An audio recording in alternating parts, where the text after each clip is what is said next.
Selamat sore bagi Pak Hilton. Perkenalkan kami dari kelompok 6K03 akan mempresentasikan tugas PMP kami yang berjudul Sistem Inventarisasi Laboratorium dengan Sistem Database Berbasis Microcontroller Arduino Uno. Pertama-tama kami akan memperkenalkan diri kami. Yang pertama ada Hanif dengan NIM 087, lalu Nagel dengan NIM 015, Rizjo dengan NIM 108, dan saya Vanessa dengan NIM 078. Pertama-tama, kami akan menjelaskan mengenai permasalahan. Next. Kami akan menjelaskan mengenai deskripsi masalah kami, yaitu inventarisasi laboratorium. Jadi, masalah di sini itu laboratorium embedded system punya banyak komponen dan pencatatan inventarisnya masih dilakukan secara manual. Maka dari itu dikembangkanlah sistem inventaris digital yang berbasis Arduino Uno yang mampu mengelola data barang secara terstruktur dan memaksimalkan penggunaan memori perangkat. Jadi solusinya itu kita buat sistem inventaris berbasis Arduino dan kita bisa cari barang berdasarkan ID dan bisa manajemen stok, status barang, database-nya hemat, dan berbasis linked list, juga aksesnya melalui serial monitor. Next. Berikut merupakan atribut data yang kita gunakan dalam sistem. Struktur datanya ada 9 variabel data, yaitu ID, nama item, kategori, lokasi atau nomor rak, jumlah tersedia, jumlah rusak, pemilik barang, juga PSI barang. Next. Lalu di sini kami mengoptima, mengoptimas, mengoptimisasi memori Arduino karena kita ingin menggunakan EEPROM yang memori internalnya hanya 1 kilobyte. Pertama, strategi optimisasinya adalah menghapus atribut yang nggak esensial, lalu kita membatasi rentang nilai dan ukuran data, juga gunain ID numerik sebagai key utama buat mengakses data inventaris secara sederhana. Dan hasilnya itu data tetap tersimpan setelah power off Arduino-nya, terus penggunaan EEPROM-nya lebih efisien, lalu kapasitas penyimpanan item jadi lebih maksimal. Next. Lalu untuk sistem kami sendiri dipecah menjadi 2 sistem besar. Yang pertama adalah sistem database Arduino Uno dan sistem client interface. Dalam sistem database itu ada database.c, main.c, dan makefile. Fiturnya itu buat nyimpen dan mengelola inventaris pada EEPROM, terus komunikasi 2 arah, serial monitor, juga validasi data dan penanganan error. Lalu untuk di client interface itu ada main.c, app logic, user interface, juga serial com. Fitur utamanya itu buat menyediakan menu dan interaksi pengguna, terus melakukan validasi input, mengirim perintah, dan menampilkan respons melalui komunikasi serial. Next. Oke, masuk ke deskripsi. Oke, masuk ke deskripsi sistem. Di sini yaitu deskripsi sistem itu kami akan membahas data flow diagram atau DFD. Di sini pertama kami itu membagi DFD menjadi 2 bagian, yaitu ada DFD untuk Arduino Uno System dan ada DFD untuk Client Interface System. Dan di sini bisa dilihat bahwa DFD level 0 bisa dilihat di layar, DFD level 0. Lalu di sini ada DFD level 1 itu dari Arduino Uno System. Di sini terdiri dari beberapa proses pada bagian, yaitu ada word serial handler, ada proses serial input, dan ada proses CRUD dari database itu sendiri. Dan ada memori yaitu SRAM dan EEPROM. Lalu di sini untuk DFD level 2 dari Arduino Uno System yang merupakan bagian yang lebih spesifik dari DFD level 1 sebelumnya, yaitu terdiri dari beberapa proses lagi untuk masing-masing 3 proses tadi. Di sini ada DFD level 0 dari Client Interface System. Jadi di sini untuk terminator yang ada itu ada 2, yaitu dari Arduino Uno System itu sendiri dan user yaitu laboran atau mahasiswa. Ya di sini tentu tersambung ke proses Client Interface System. Nah, di sini adalah DFD level 1 dari Client Interface System, di mana di dalam proses besar DFD level 0 tadi itu terdapat 3 proses utama dan 1 memori, yaitu proses Serial Hardware Driver, UI Manager, dan Application Logic Controller, dan 1 memori Serial Buffer. Lalu di sini masuk ke bagian arsitektur memori Arduino. Nah, di sini kami membagi dua bagian memori, yaitu ada memori volatile dan non volatile. Untuk volatile, tentu di sini kami itu menggunakan memori dari SRAM ya, dan jadi kami memuat memori ke SRAM terlebih dahulu dan menggunakan struktur data singly linked list, di mana pendekatan ini memungkinkan pengelolaan data itu bisa secara dinamis dengan penggunaan memori yang tetap efisien. Dan ini bisa dilihat pada gambar bahwa ini contoh ilustrasi dari singly linked list yang digunakan, di mana satu item data itu memakan 12 byte, sedangkan pointer next itu memakan memori sekitar 2 byte. Di sini mungkin aku next. Maksud ke memori non volatile. Nah, di sini core sistem utama dari program kami itu juga penggunaan memori non volatile, itu penggunaan EEPROM. Ini mana di sini uh, detail data yang kami gunakan di sini strukturnya bisa dilihat. Tadi mungkin yang sebelumnya sudah Vanessa jelaskan, namun lebih detailnya bahwa untuk masing-masing bagian bisa dilihat pada tabel kiri atas untuk bit-bit yang digunakan, sehingga bisa dilihat bahwa total kapasitas untuk satu item data itu 96 bit atau 12 byte. Di sini bisa dilihat, dan di sini juga ada pemetaan kompresi alfanumerik dan kompresi 5 bit untuk bagian item nama dan item PIC itu sendiri.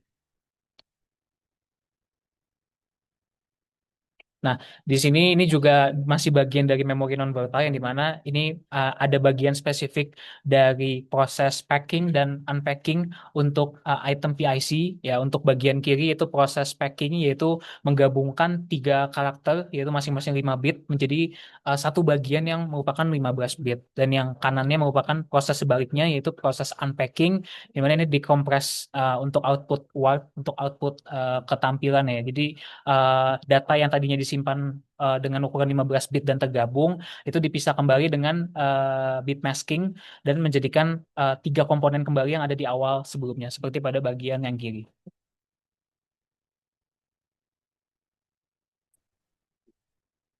Baik, untuk studi kasus, apabila Arduino sudah dihubungkan dan program sudah berjalan, maka user akan ditunjukkan main menu sebagai berikut, yaitu ada 7 pilihan, yaitu tambah data, hapus data, cari data atau ID, update stok dan status, tampilkan semua, ringkasan inventaris, dan juga keluar. Nah, di bagian kiri, apabila kita memasukkan pilihan 5 atau input 5 sebagai pilihan kita akan masuk ke tampilkan semua atau get all, di mana sistem akan memberikan perintah get all kepada Arduino, dan Arduino akan memberikan data-data dalam bentuk string, di mana kemudian string-string tersebut akan diparsing menjadi bentuk tabel seperti yang telah ditunjukkan di bagian kiri. Kemudian untuk kasus search by ID atau pilihan di nomor 3, jadi nanti di search by ID itu user akan dimintakan ID yang akan dicek. Seperti yang pada kasus itu kita memilih ID 2. Lalu dicek, ditelusuri link listnya apakah ada data dengan ID 2. Apabila ada, maka akan di-print di terminalnya. Lanjut. Namun apabila ID yang ingin dicari, yaitu misalkan kita memasukkan ID 99, dan jika di link list tersebut tidak ada ID 99, maka program akan mengeluarkan output ID tidak ditemukan.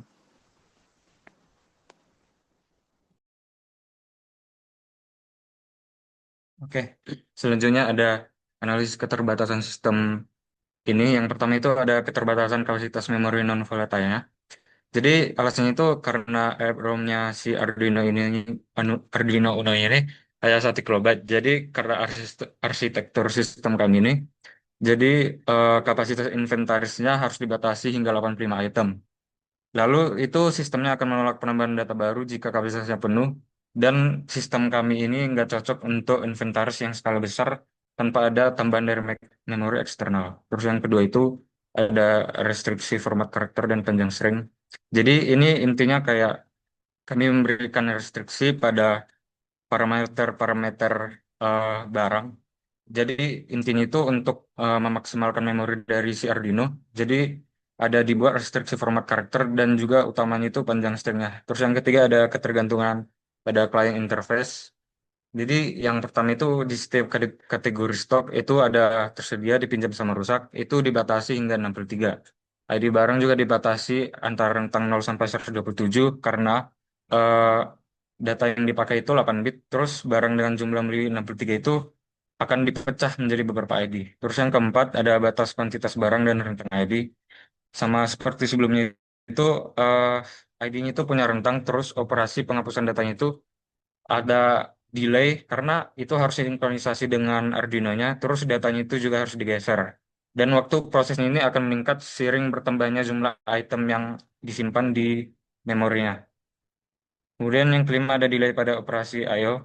Jadi Arduino ini bertindak sebagai database engine pasif. Jadi validasi input sebelumnya itu akan dilakukan oleh pelayan interface.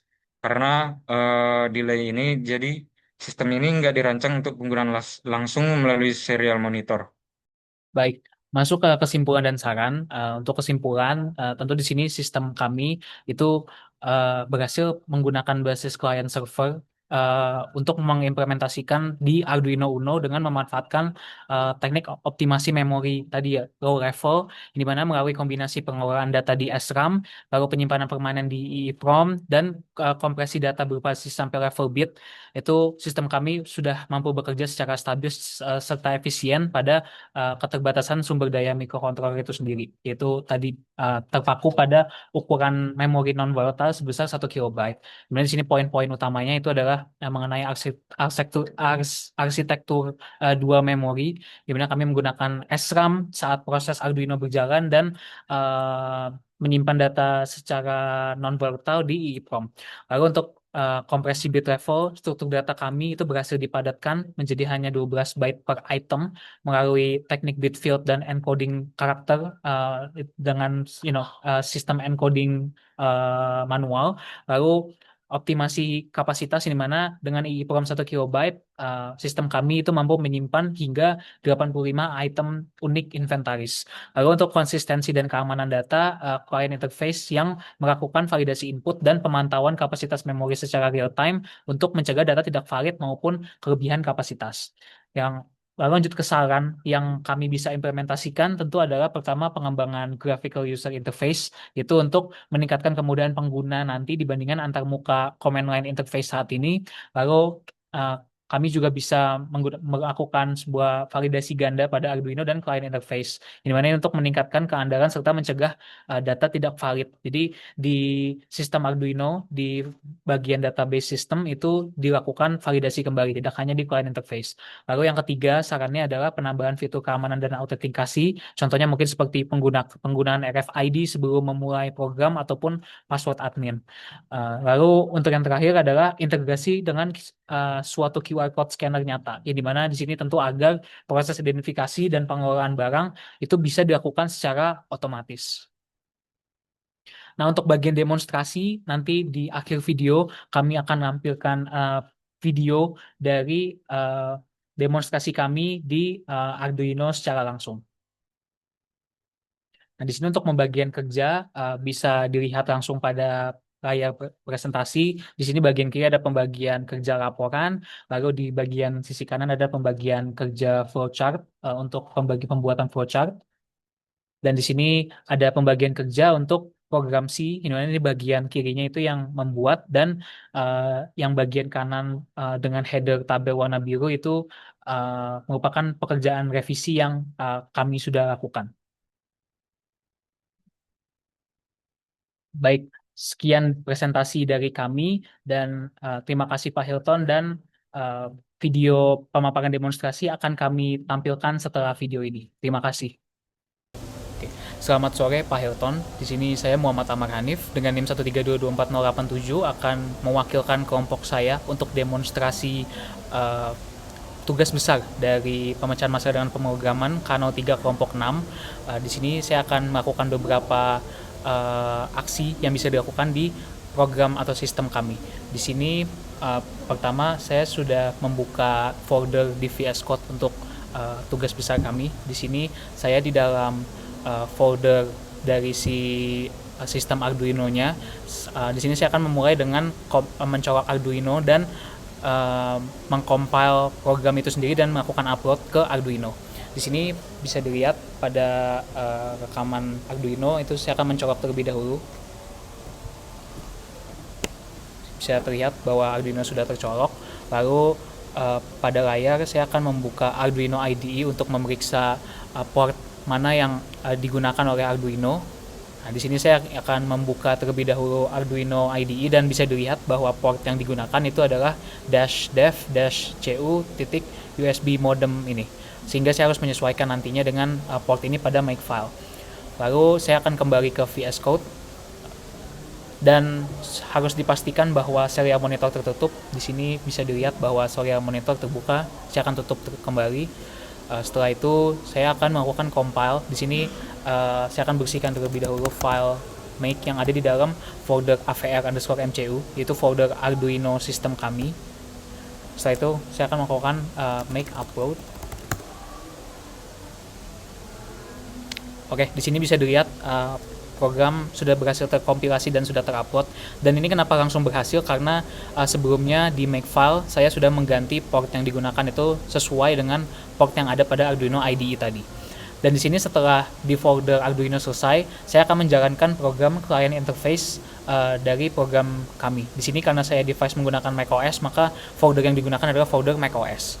Dan kode atau komen yang digunakan itu adalah make clean terlebih dahulu untuk membersihkan. Setelah itu saya akan melakukan make langsung. Dan di sini bisa dilihat bahwa kompilasi program di PC client itu berhasil, dan yang perlu dilakukan selanjutnya adalah mengetik komen yang ada di sini. Jadi saya akan langsung ketik inventory -dev sesuai dengan port yang tadi ya, yaitu USB modem 1301. Dan di sini bisa dilihat bahwa port sudah terbuka dan koneksi terbuka, dan bisa dilihat bahwa kita sudah masuk ke dalam programnya. Nah, di sini yang pertama saya akan lakukan adalah tampilkan semua data. Jadi untuk konteks bahwa Arduino yang digunakan di sini sudah terisi beberapa data. Jadi ketika kita memilih opsi 5, maka bisa dilihat bahwa data yang ada di dalam Arduino yang sudah tersimpan itu akan terlihat di sini. Bisa dilihat terdapat ada 7 item ya yang sudah tersimpan. Nah, di sini saya akan mencoba satu fitur, yaitu cari data ID. Di sini jika kita pilih 3, dan bisa dilihat pada tabel yang sudah di-generate sebelumnya, jika saya memasukkan ID yang salah, yaitu misal saya memasukkan ID bernomor 3, maka yang akan terjadi adalah pesan yang keluar adalah ID tidak ditemukan. Tentu karena memang di data yang tersimpan itu tidak ada ID nomor 3. Namun jika saya kembali memilih nomor 3, lalu saya memasukkan ID yang ada, misal saya masukkan ID nomor 54, maka di sini bisa dilihat bahwa sudah keluar ID data dengan nomor 54, yaitu dengan nama ESP33, kategorinya contohnya ini aktuator, terus lokasinya nomor rocker 24, jumlah yang bisa tersedia dipinjam adalah 5, jumlah dipinjam 0, jumlah rusak 0, dan PIC-nya adalah AMR atau nama singkat AMR, dan pemiliknya adalah Laboratorium Embedded Systems. Nah, mungkin terakhir yang saya akan coba lakukan adalah menambah data. Contohnya di sini saya akan tambahkan data. Contohnya di sini saya akan, jika saya memilih untuk ID yang sudah ada, contohnya tadi misal 54, maka bisa dilihat bahwa yang keluar adalah error ID 54 sudah digunakan. Jika saya ulangi tambah data, namun saya gunakan data yang belum ada, misal saya gunakan data nomor 100 ID-nya, maka bisa langsung kita input namanya. Misal kita ambil contoh ESP35 misal, lalu kita anggap ini microcontroller nomor 0, lokasinya misal 33, kuantitas tersedianya kita set 5, dipinjam 0, rusak 0, dan PIC-nya misal adalah AMR. Maka di sini sudah ke-load. Dan di sini jika saya tampilkan semua kembali, maka bisa dilihat bahwa sudah muncul item terbaru yang terakhir, yaitu dengan ID 100. Nah, di sini jika saya keluar, lalu saya mencabut Arduino, di sini bisa dilihat tercabut. Dan jika saya colok kembali Arduino ini, jika tentu tidak menggunakan EEPROM, maka ya data akan terreset. Namun di sini jika saya jalankan kembali, saya jalankan kembali program inventory-nya tadi. Setelah itu saya tampilkan semua, maka bisa dilihat bahwa data ID 100, yaitu tadi ESP35, itu tetap tersimpan di dalam Arduino di EEPROM yang sudah di-set di dalam program. Mungkin sekian pemaparan demonstrasi dari kelompok kami, kelompok 6K03. Terima kasih.